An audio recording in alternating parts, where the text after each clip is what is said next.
I honestly think we're witnessing the end of an era.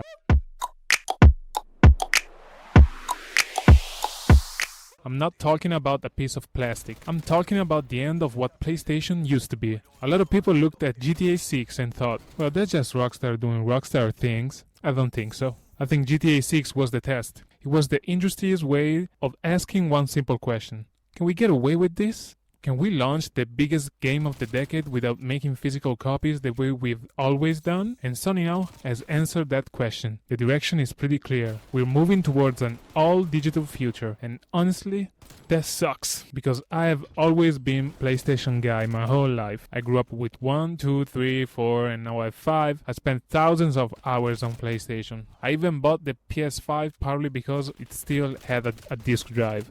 And it was retro-compatible with PS4. Sure, I own fewer PS5 discs, not because I suddenly stopped liking physical media, just because there haven't been as much games that, to me, are worth owning forever. And that's really the point. People always say digital is faster. Yeah, it is. It's more convenient. You click download, wait a bit, and you're playing. I get it.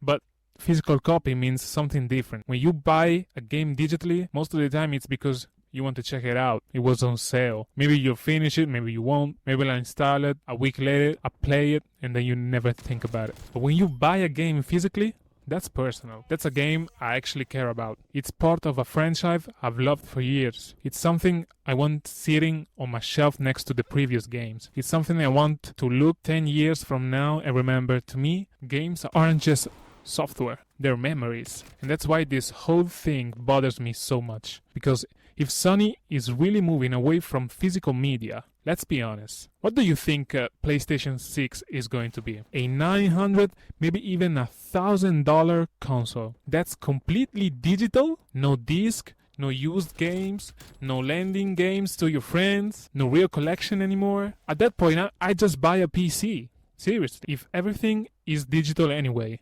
PC is simply the better platform. You have Steam, you have GOG, Epic Game Store, there's competition, you have mods, you have way more freedom over the games you buy.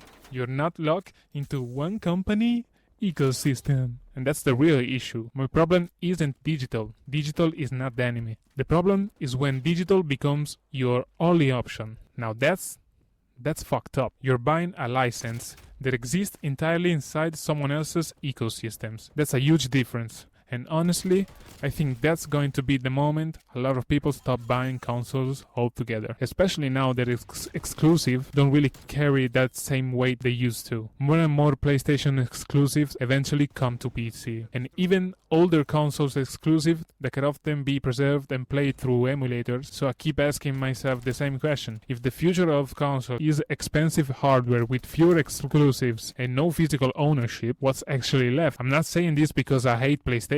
It's the opposite. I'm saying this because I've loved PlayStation for most of my life, and this feels like the end of something that made the platform special. But that's just how I see it. What do you think? Let me know in the comments below. I'll see you on the next one.